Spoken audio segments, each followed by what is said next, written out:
Dissolution of partnership firm, Hindi में इसको साझेदारी फर्म का विघटन बोलते हैं, या ऐसे बोल सकते हैं कि साझेदारी व्यापार का बंद करना, साझेदारी व्यापार का समापन भी बोलते हैं।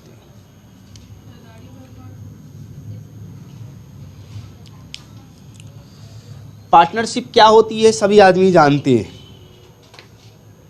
ठीक है।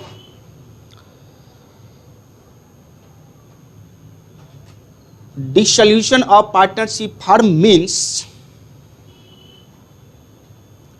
Winding up the business, business को बंद कर देना, कंप्लीटली बिजनेस को बंद कर दो। अब बिजनेस बंद होगी तो कुछ समस्या आएगी, कुछ ना कुछ प्रॉब्लम होगा, और वो प्रॉब्लम क्या होगा कि बिजनेस में जितने सारे एसेट्स हैं उस एसेट्स का क्या होगा, बिजनेस में जितने सारे लायबिलिटीज है उस लायबिलिटीज का क्या होगा, उसका सेटलमेंट करना पड़ता है, ठिकाना लगाना पड़ेगा आपको। किसका ठिकाना लगाओगे? जिससे लोन लिए उसको ठिकाना लगाना है? नहीं, उसके लोन का ठिकाना लगाना है। हमारे बिजनेस में जितने सारे एसेट्स पड़े हुए हैं उसका ठिकाना लगाना है। आई मीन बिजनेस में जितने एसेट्स है उसे सेल कर दो। सेल करने से जो अमाउंट आएगा हमारे पास, उस अमाउंट में से हम लायबिलिटी का पेमेंट करेंगे, उसमें से हम लायबिलिटी का पेमेंट करेंगे। जब सभी साइडर को पेमेंट हो जाएगा, कुछ बचेगा नहीं, तब बिजनेस कंप्लीटली क्लोज हो जाएगी। तो बिजनेस को क्लोज करने में कुछ प्रोसेस लगती है, एसेट्स बेचने में यूं ही तो नहीं है। सब्जी का दुकान तो थोड़ी है, सब्जी थोड़ी है कि लो चलो बेच दो, एक दिन में काम तमाम है। या कोई एसेट्स है तो कोई कम दाम में ही लेगा तो उसे हम दे दें, ऐसा थोड़ी होता है। जो फेयर प्राइस हो उस फेयर प्राइस पे हमें मिल जाए, वह प्राइस हमें मिल जाए तो हम बेच देंगे, सेल कर देंगे। तो यहां पर मेन दो ही चीज है, एसेट्स को बेचना, लायबिलिटी का पेमेंट करना। मेन दो चीज है, एसेट्स को बेचना है और लायबिलिटी का पेमेंट करना है। अब जितने सारे लायबिलिटी जानते हो और जितने सारे एसेट्स जानते हो, जितने सारे एसेट्स,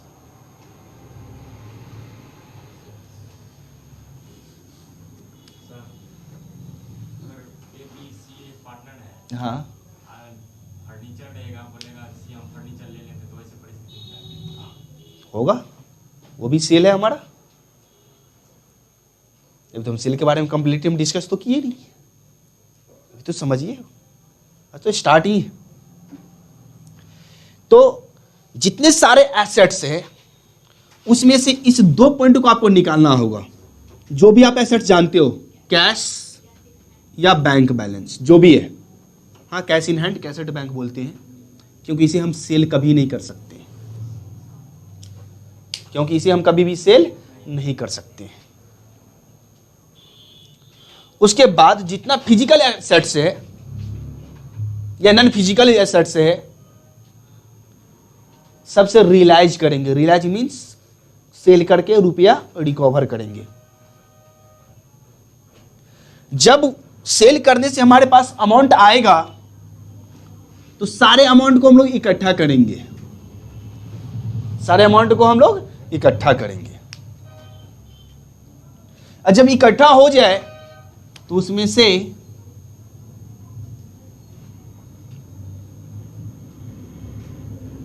पेमेंट करेंगे। तुम लो तुम लो तुम लो, तो मार करवा देना कि पहले हमको क्यों नहीं दिया, पहले हमको क्यों नहीं दिए, तो मार तो होगा ही। पेमेंट करने का भी एक चैनल बना हुआ है, सिस्टम बना हुआ है, उसी चैनल के अनुसार आपको पेमेंट करना होगा। प्रायोरिटी दी गई है कि पहले इसको पेमेंट, उसके बाद ही इसको पेमेंट।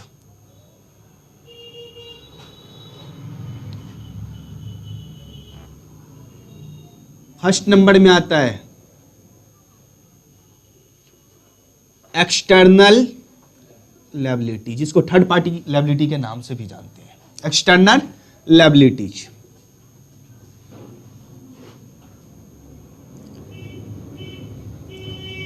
एक्सटर्नल लायबिलिटी, पहले सबसे पहले आपको एक्सटर्नल लायबिलिटी का पेमेंट करना होगा। अब एक्सटर्नल लायबिलिटी कौन कौन सा होता है, देखो इधर, जैसे creditors, bills payable, bank overdraft, any loan, कोई भी लोन हो, mortgage loan, bank loan, public deposit, कोई भी हो लोन, एनी लोन, ये हमारा एक्सटर्नल लायबिलिटी के कैटेगरी में आता है। इसके बाद आपको पेमेंट करना है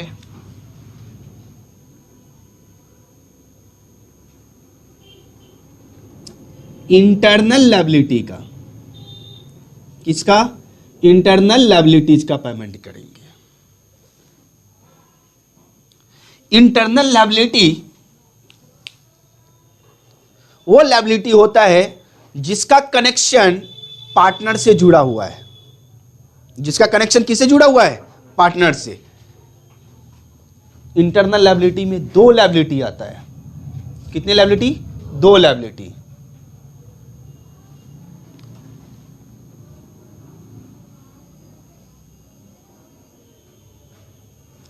एक होगा पार्टनर्स का कैपिटल, पार्टनर्स कैपिटल, और दूसरा होगा पार्टनर्स लोन। क्लियर? दूसरा होगा पार्टनर्स लोन। जब हम एक्सटर्नल लायबिलिटी का पेमेंट कर देंगे तो इंटरनल लायबिलिटी के पेमेंट में भी प्रायोरिटी बनती है। पहले कैपिटल का पेमेंट करें या पहले लोन का पेमेंट करें? पहले कैपिटल का पेमेंट करें या पहले लोन का पेमेंट करें? तो पहले आपको पेमेंट करना होगा लोन का, उसके बाद आपको लास्टली पेमेंट करना होगा पार्टनर्स कैपिटल का।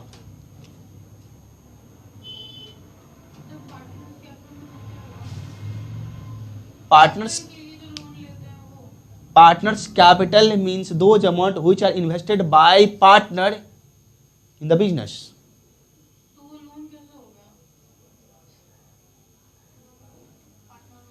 लोन कैसे हो गया?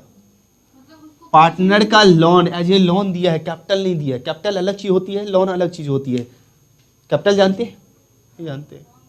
कैपिटल क्या होता है? जो मालिक अपने बिजनेस में इन्वेस्ट करता है, वो कैपिटल है। तो पार्टनरशिप फर्म में मालिक कौन? पार्टनर।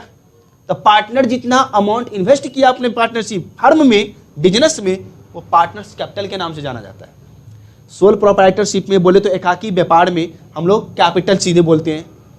पार्टनरशिप में पार्टनर कैपिटल के नाम से जानते हैं, और इसी को कैपिटल कंपनी में ले जाओ तो इसी को हम लोग शेयर कैपिटल के नाम से जानते हैं। तो वो जितना इन्वेस्ट किया उतना वापस मिलेगा? उतना मिल भी सकता है, उतना नहीं भी मिल सकता है। मालिक है, कुछ ना कुछ तो उसका बिजनेस था, कुछ ना कुछ तो बियर करना पड़ेगा। हाँ या ना? लेकिन कैपिटल से पहले पार्टनर्स लोन का पेमेंट होगा, क्योंकि हर एक पार्टनर लोन नहीं दे सकता है, लेकिन हर एक पार्टनर कैपिटल दे सकता है। कैपिटल सबका होगा, लोन किसी किसी का होगा। तो पहले तो लोन का पेमेंट कर दो, उसके बाद लास्ट में कैपिटल का पेमेंट होता है। क्लियर? एक चीज हम पूछते हैं आपसे,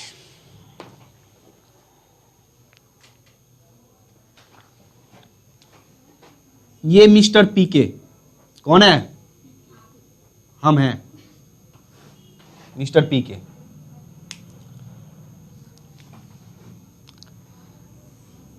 ये पार्टनरशिप में है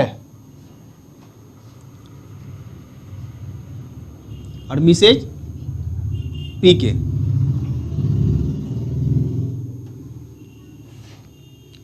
इसकी वाइफ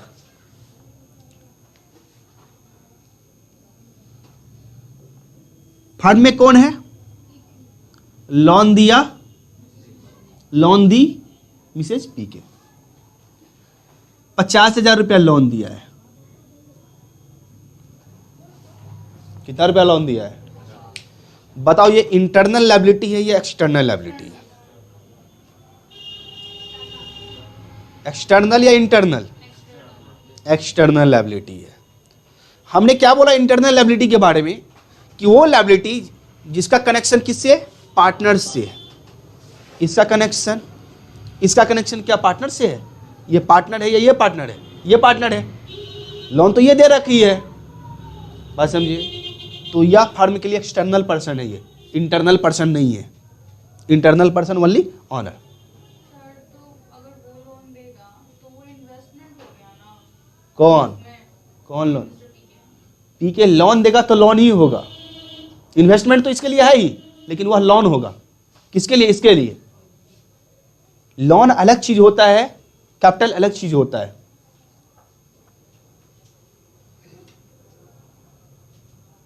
इस पे अकॉर्डिंग टू एग्रीमेंट लोन पे इंटरेस्ट मिलेगा। कैपिटल पर मिल भी सकता है, नहीं भी मिल सकता है। बिजनेस में प्रॉफिट हो या ना हो, लोन पर आपको इंटरेस्ट देना ही होगा। अगर इंटरेस्ट ऑन कैपिटल है तो बिजनेस में प्रॉफिट होगा तो ही कैपिटल पर मिलेगा, नहीं है तो नहीं मिलेगा। क्लियर? तो 3 चैनल बना हमारे पास। सबसे पहले किसको पेमेंट करना है? External liability. उसके बाद किसको पेमेंट करना है? इंटरनल में पहले किसको पेमेंट करना है? पार्टनर्स लोन का। उसके बाद पार्टनर्स कैपिटल। आई होप कि बेटर अंडरस्टैंड। हटा इसको। ये पेमेंट का चैनल था हमारा, कोई दिक्कत?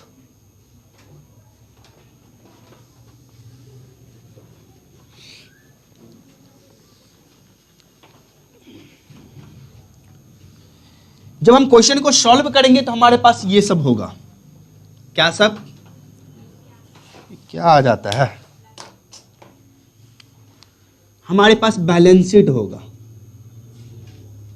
Balance sheet. अब ये मत पूछ देना कि ये बैलेंस शीट क्या होता है। जो भी हो, इधर आ जाओ। ये हमारे पास बैलेंस शीट है।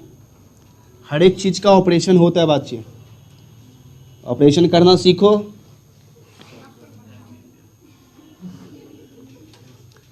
फर्स्ट ऑफ ऑल पार्टनर्स का कैपिटल होगा। लायबिलिटी साइड है ये भी पता नहीं है। पार्टनर्स का कैपिटल होगा। ये जो भी पार्टनर हो, ए बी फलना चिल्ला संता बनता अंटा जो भी हो, may be partners loan. Partners का लोन हो भी सकता है और नहीं भी हो सकता है। अगर होगा तो ठीक है, नहीं है तो कोई बात ही नहीं।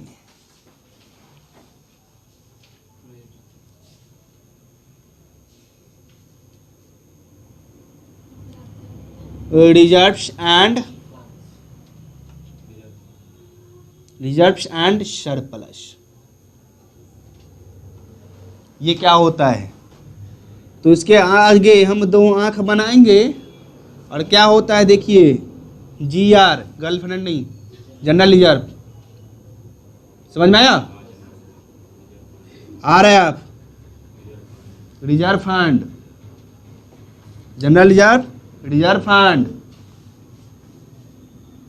PL। समझ में आ रहा बात? वर्कमैन कंपनसेशन फंड या रिजर्व, वर्कमैन कंपनसेशन फंड या रिजर्व।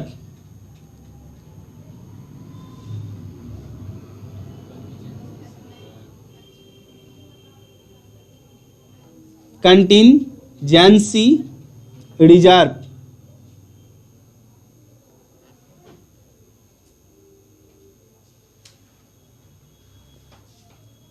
क्लियर?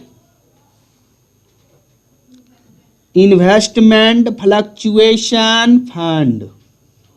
क्या होगा? Investment fluctuation fund, IFF। नाम सुने होंगे। अगर नाम सुने तो इसका कारनामा आज हम बताएंगे। इसे कारनामे क्या होंगे?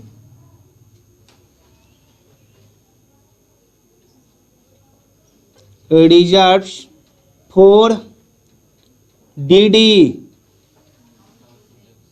डॉटफुल डेट्स बोलते हैं।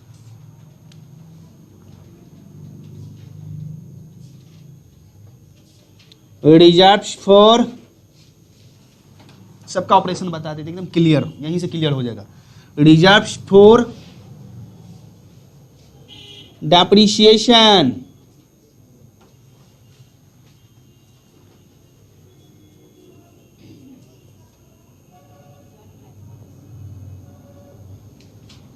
ज्वाइंट लैब पॉलिसी रिजर्व, इतना काफी है।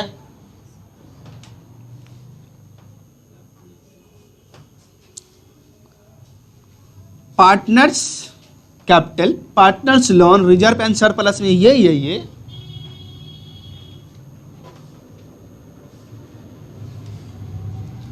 उसके बाद हमारा रहेगा एक्सटर्नल लायबिलिटी। एक्सटर्नल लायबिलिटी हम नाम नहीं लिख रहे हैं, वहां पे लिख दिए थे एक्सटर्नल लायबिलिटी कौन कौन से हो सकता है। एक्सटर्नल लायबिलिटी के नाम से हम उसे पुकारते हैं, ठीक है। आज होगी इसकी ऑपरेशन। ये चीज अगर दिमाग में ठिकाना लग जाए तो उधर का भी हम ठिकाना लगा देंगे।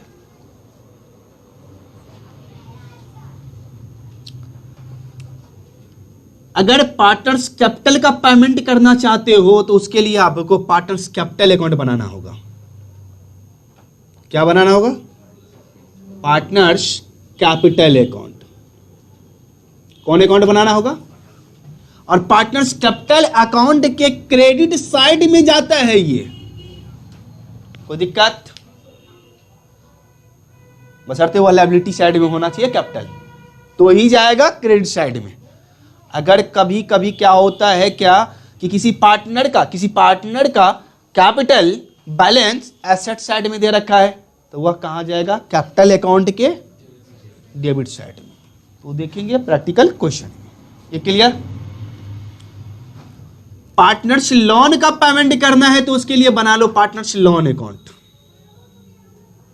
कौन सा अकाउंट बना लेंगे? पार्टनर्स लोन अकाउंट बनाना होगा। और ये लोन अकाउंट के क्रेडिट साइड में जाएगा। कौन साइड में? क्रेडिट साइड में। क्लियर?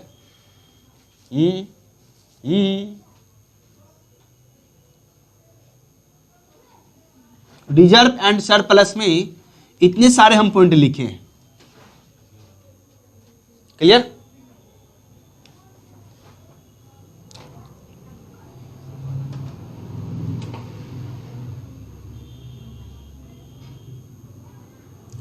ये यहां से लेकर के यहां तक दिख रहा है, और ये यहां से लेकर के ये चार यहां तक, और बचा ये हमारा।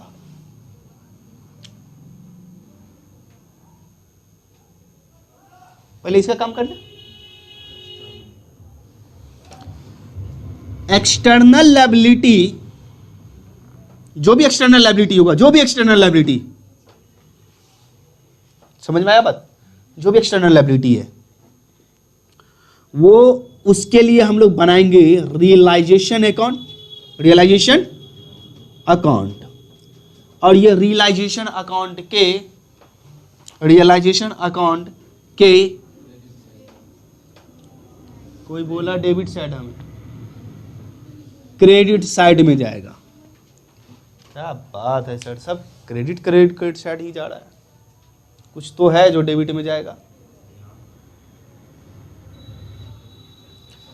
क्रेडिट साइड में जाएगा, ये ट्रांसफर हो जाएगा। इधर आइयो, ये जितना आपको दिख रहा है ये सब का सब चला। कौन? जितना दिख रहा है ये, कितना दिख रहा है इसमें? 4 दिख रहा है, 5। और जितना दिख रहा है इसमें 4, ये आपको चला जाएगा पार्टनर्स कैपिटल अकाउंट के क्रेडिट में जाएगा। हाँ, क्रेडिट साइड में जाएगा। और हम यहां पे लिख देते हैं शेयर इन रेशियो। रेशियो बोले तो प्रॉफिट शेयरिंग रेशियो, बांटा जाएगा इसको। क्लियर? हाँ या ना? हाँ या ना? इधर आ जाओ। ये तो रिलेशन अकाउंट में पहले क्या होता है, एक्सटर्नल लायबिलिटी को ट्रांसफर करेंगे। ध्यान से सुनिए, ट्रांसफर एंड पेमेंट, उसके बाद पेमेंट होगा, उसके बाद पेमेंट करना होगा। दिमाग में बैठा ये चीज, ट्रांसफर करेंगे पहले, उसके बाद इसको पेमेंट करना पड़ेगा। तो पेमेंट के बारे में अभी हम कुछ डिस्कस नहीं कर रहे हैं। बच गया ये 4। ये भी हमारा जाएगा रियलाइजेशन अकाउंट में, रियलाइजेशन अकाउंट में जाएगा, रिलेशन अकाउंट में। किस साइड? तो क्रेडिट साइड ही जाएगा।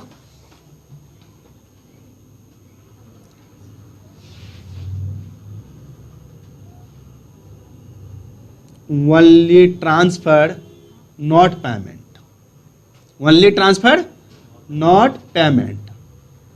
सिर्फ ट्रांसफर होगा, पेमेंट नहीं होगा। कोई दिक्कत? ओनली ट्रांसफर करेंगे, इसका पेमेंट कभी नहीं होगा।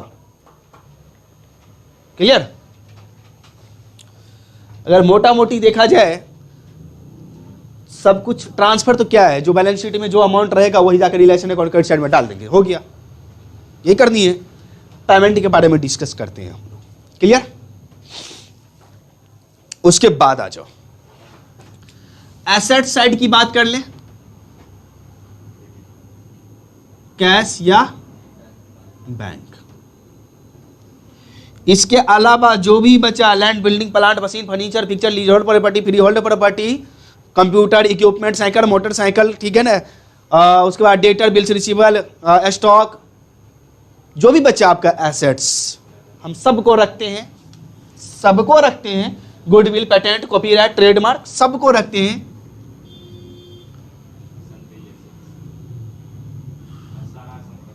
अदर एसेट्स कर देते हैं, अदर, इसके अलावा जो बचा अदर एसेट्स।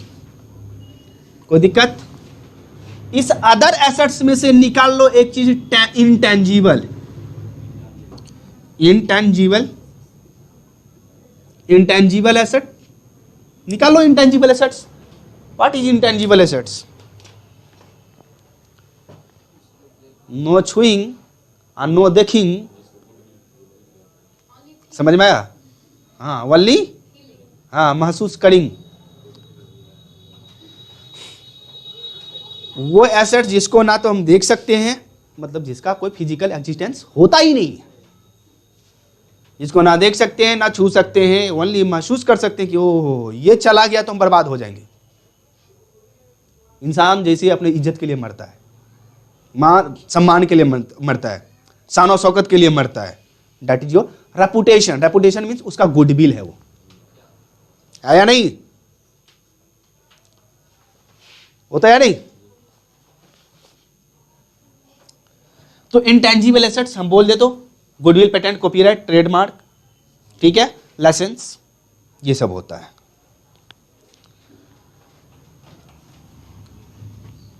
कैश और बैंक बैलेंस को छोड़ देना, कैश और बैंक बैलेंस को हमें छोड़ देनी है। और जो भी टेंजिबल हो या इंटेंजिबल हो, टेंजिबल हो या इंटेंजिबल हो, इंटेंजिबल ले लिए तो जो बचा उसमें टेंजिबल, जो भी टेंजिबल एसेट्स होगा उसे हम रियलाइजेशन अकाउंट के डेबिट साइड में पहले ट्रांसफर होगा, ट्रांसफर एंड पेमेंट, मारे रियलाइज्ड, रियलाइज्ड, रियलाइज्ड मीन्स वसूली करेंगे, बेचकर उसे प्राप्त कर लेंगे, रियलाइज्ड बोलते हैं उसको। कोई दिक्कत? यहां तक टेंशन की बात ही नहीं है। अब चलिए हम लोग प्रोसेस देखते हैं। जब हमारे पास ये बैलेंस शीट होगा तो इस तरह से आइटम सब होगा, हरी भरी दुनिया होगी, हरी भरी दुनिया होगी। इसको करना है अपने लोगों को बर्बाद, ठीक है। तो हाथ कहां से लगाना है वो चीज हम बता रहे हैं अभी। पहले हाथ लगाना सबसे पहले एसेट्स में। किसमें? एसेट्स में कैश और बैंक बैलेंस को छोड़ देना। किसको छोड़ देना है? कैश और बैंक बैलेंस को छोड़ करके जितने सारे एसेट्स है, यहां देख लो ना, कैश और बैंक बैलेंस को छोड़ करके जितने सारे एसेट्स है उसे रियलाइजेशन अकाउंट के डेबिट साइड में ट्रांसफर कर देंगे। क्या कर देंगे हम लोग? कौन से वैल्यू? बुके वैल्यू पे। जो यहां पर अमाउंट रहेगा वही अमाउंट यहां भी लिखा जाएगा। कोई दिक्कत? एसेट्स ट्रांसफर, एसेट्स शॉर्ट में लिख देते हैं, asset transfer at book value, book value. कोई दिक्कत? और ट्रांसफर कहां होता है वो तो हमको पता है, रिलेशन अकाउंट के डेबिट साइड में। दूसरा प्रोसेस आ जाओ,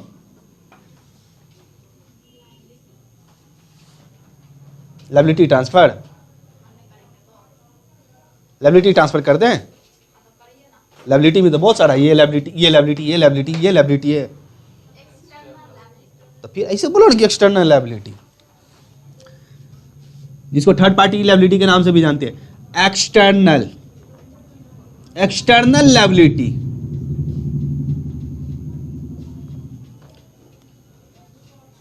external liability transfer, transfer at book value. और कहां ट्रांसफर करना है एक्सटर्नल लायबिलिटी तो हम लोग को पता है, कोई दिक्कत नहीं। इसके बाद हमारा तीसरा स्टेप आता है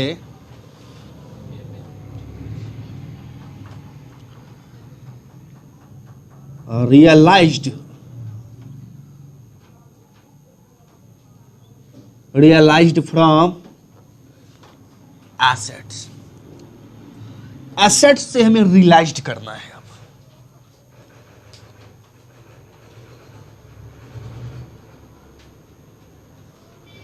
एसेट्स से रियलाइज्ड करना है। हमने एसेट्स ट्रांसफर किया, लायबिलिटी ट्रांसफर किया, एक्सटर्नल लायबिलिटी। अब क्या करेंगे? एसेट्स से रियलाइज्ड मींस एसेट्स को बेचना है। कौन एसेट्स कितना में बिका है उसका रिकॉर्डिंग, रियलाइज फ्रॉम एसेट्स। और ये रिकॉर्ड कहां होगा? रियलाइजेशन अकाउंट, रियलाइजेशन अकाउंट के क्रेडिट साइड में। कोई दिक्कत? कहां दिखाएंगे? जिस एसेट्स को जितना में बेचा गया उसका लेगा रिलेशन अकाउंट के क्रेडिट साइड में। बिकॉज क्योंकि रिलेशन अकाउंट में जब ट्रांसफर करते हैं तो वो डेबिट साइड में रहता है, आप बेचेंगे तो क्या होगा? अपोजिट हो जाता है, पता है हम लोगों को। क्लियर? तो क्रेडिट साइड में उसका रिकॉर्डिंग करना पड़ेगा आपको। कोई दिक्कत? जब रियलाइज कर लेंगे एसेट्स से तो चौथा प्रोसेस आता है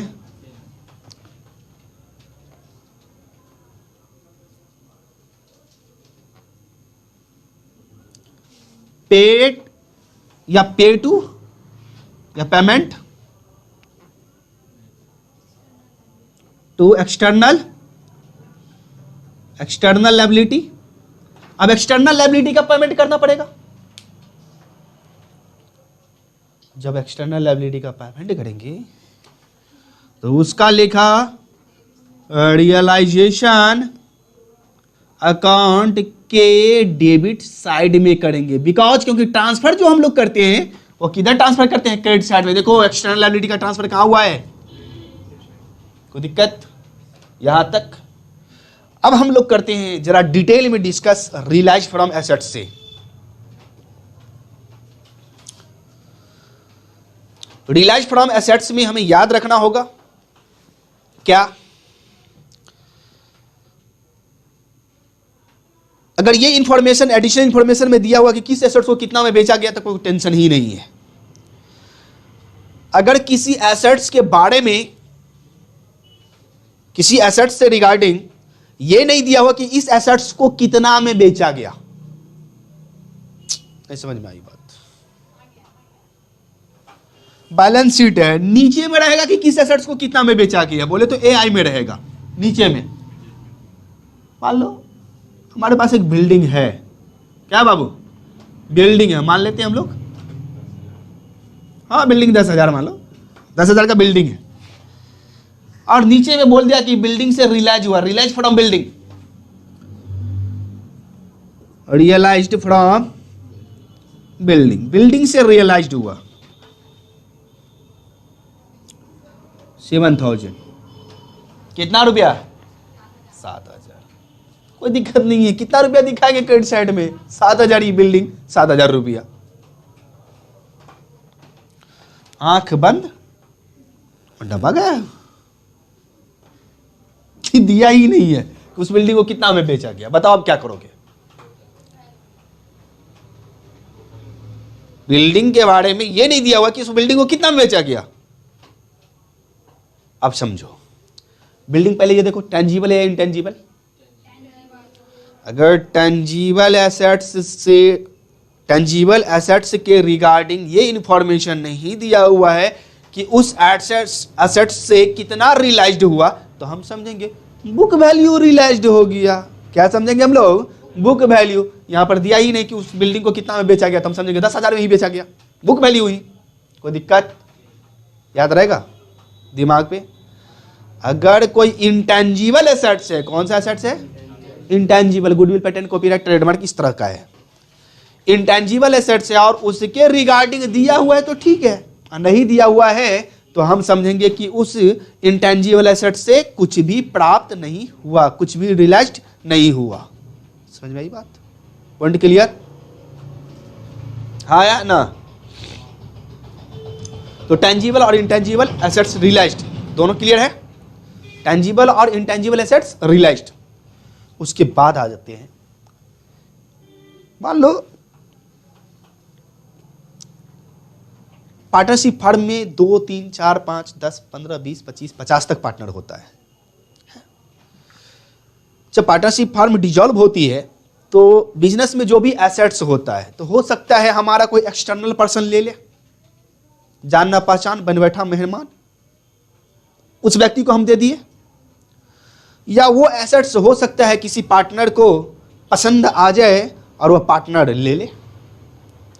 तो एसेट्स से जब कभी भी हम रियलाइज करेंगे, आई मीन एसेट्स को जब कभी हम सेल करेंगे, तो हो सकता है कोई एक्सटर्नल पर्सन, बाहरी व्यक्ति ले ले, या कोई पार्टनर ही ले ले, ऐसा भी हो सकता है। तो दोनों से रियलाइज करेंगे। बाहरी व्यक्ति लेगा तो हमें कैश या बैंक में मिलेगा, और कोई पार्टनर अगर ले रहा है तो बोलेंगे अच्छा ले लो, कैपिटल तुम्हारा है, काटेंगे वहीं पे, एडजस्ट कहां कर देंगे, कैपिटल अकाउंट पे, कैपिटल अकाउंट में जाके एडजस्ट करना पड़ेगा उसका। कोई दिक्कत, समझ में आई बात। तो एसेट्स से रियलाइज का इतना ही फॉर्मूला था, कोई दिक्कत। अब लायबिलिटी के पेमेंट के बारे में भी डिस्कस कर ही लेते हैं। लायबिलिटी, एक्सटर्नल लायबिलिटी, कितना पेमेंट किया गया नीचे में दिया हुआ है तो ठीक, नहीं तो बुक वैल्यू ही पेमेंट करना होगा। इसका क्या पेमेंट करना होगा, बुक वैल्यू ही पेमेंट करना होगा। जब लायबिलिटी का पेमेंट करोगे तो हो सकता है या तो फर्म पेमेंट कर दे उस लायबिलिटी का, बोलो, या तो फर्म पेमेंट कर दे उस लायबिलिटी का, रुपया दे फर्म, इकट्ठा रुपया में से जो रियलाइज हुआ है उसमें से दे दे, या ऐसा भी तो हो सकता है कि चल भैया हम अपनी बीवी का लोन हम खुद पे कर देंगे, कैपिटल में जोड़ देना मेरा रुपया। क्या ऐसा हो सकता है या नहीं हो सकता है, हमारे अकाउंट में जोड़ देना। तो कोई पार्टनर भी रिस्पॉन्सिबिलिटी ले सकता है किसी लायबिलिटी को डिस्चार्ज करने के लिए, या फर्म इन कैश पे कर दे उसको। दैट्स इट, बस इतना ही है लायबिलिटी के पेमेंट के रिगार्डिंग। क्लियर, कोई दिक्कत, आई होप कि समझ में आया होगा ये चीज। क्लियर है। लास्ट स्टेप हम बताते हैं आपको।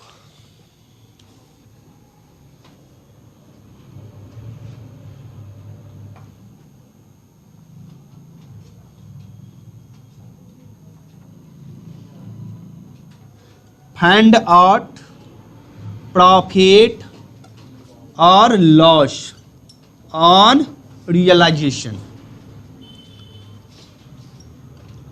रियलाइजेशन पर ये एसेट्स का रियलाइजेशन और लायबिलिटी का पेमेंट, एसेट्स का रियलाइज, एसेट्स से रियलाइज और लायबिलिटी का पेमेंट, इस प्रोसेस को ही बोलते हैं हम लोग रियलाइजेशन।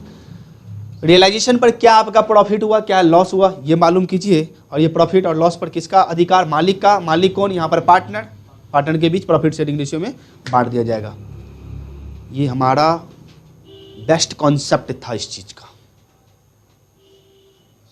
किसी को कुछ पूछना है तो पूछ लो, नहीं तो ये तो आपको पक्का उतारना है, नोट तो करना ही पड़ेगा क्योंकि शॉर्ट नोट हो गया ये हमारा।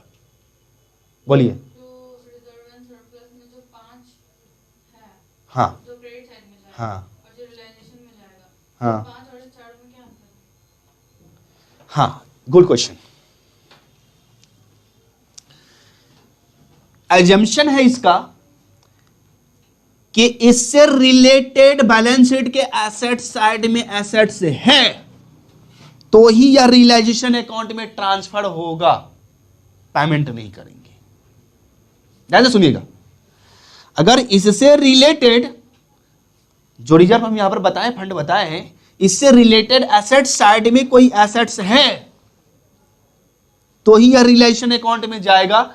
अदरवाइज अगर ये इससे रिलेटेड एसेट्स नहीं है तो ये सारे के सारे पार्टनर्स कैपिटल अकाउंट के क्रेडिट साइड में जाएगा। ये हम नोट लिखाने वाले थे आपको।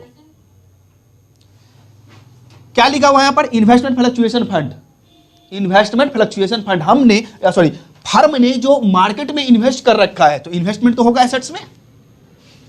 एसेट्स में अगर इन्वेस्टमेंट है, क्या है, इन्वेस्टमेंट है, ठीक है, तो यह investment fluctuation fund relation account के क्रेडिट साइड में ट्रांसफर होगा, लेकिन इसका पेमेंट नहीं होगा। अगर इन्वेस्टमेंट ही गायब है, इन्वेस्टमेंट ही गायब है, तो यह investment fluctuation fund realisation account में ना जाकर के पार्टनर्स कैपिटल अकाउंट के क्रेडिट साइड में जाएगा। ये हम नोट लिखाने ही वाले थे, समझ में आई बात। ये नोट इस पे लिखाया जाता है, ठीक है। तो ठीक है, आप लोग आप नोट खुद बना लोगे। इस चारों पॉइंट से रिलेटेड एसेट्स है, देन ये चारों पॉइंट ट्रांसफर हो जाएगा रिलेशन अकाउंट के क्रेडिट साइड में, but not payment made to it. अगर इस चारों पॉइंट से रिलेटेड एसेट्स नहीं है, then transfer to partners capital account credit side. कोई दिक्कत, नोट बना लोगे आप लोग, याद रहेगा। लेकिन जनरली रहता ही ये रहता है, नहीं रहने का कुछ सवाल ही नहीं है, नहीं रहने का कुछ सवाल ही नहीं है। डेटर होगा तो ही तो reserve for bad debts, doubtful debts हो गया, बैड डेट्स होगा। इन्वेस्ट रहेगा तब तो इन्वेस्टमेंट फ्लक्चुएशन फंड हम बनाएंगे। रिजर्व फॉर डेप्रीशिएशन, कोई डेप्रीशिएबल एसेट्स होगा तो ही तो डेप्रीशिएशन का निर्माण, रिजर्व फॉर डेप्रीशिएशन बनाया जाएगा। जॉइंट लैब पॉलिसी होगा तो ही तो जॉइंट लैब पॉलिसी रिजर्व बनाया जाएगा, अदरवाइज बनाया ही नहीं जाता है, इसलिए जनरली होता ही है। क्लियर, कोई दिक्कत। और ये सब का क्रिएशन किससे होता है पता है आपको, ये सब का क्रिएशन किससे होता है, जनरेशन, पैदा, उपज, उदय। सब बात की एक बात बोले, इस सारे पॉइंट का निर्माण किससे होता है, ये रिजर्व एंड सरप्लस में जितना लिखे किससे होता है, आउट ऑफ प्रॉफिट से, सब प्रॉफिट ही। क्लियर। तो आज के लिए इतना काफी है, नोट कर लीजिए अच्छे से, ये शॉर्ट नोट हो गया आपका, ठीक है, एकदम बिल्कुल पानी की तरह इस पर सवाल बनेगा।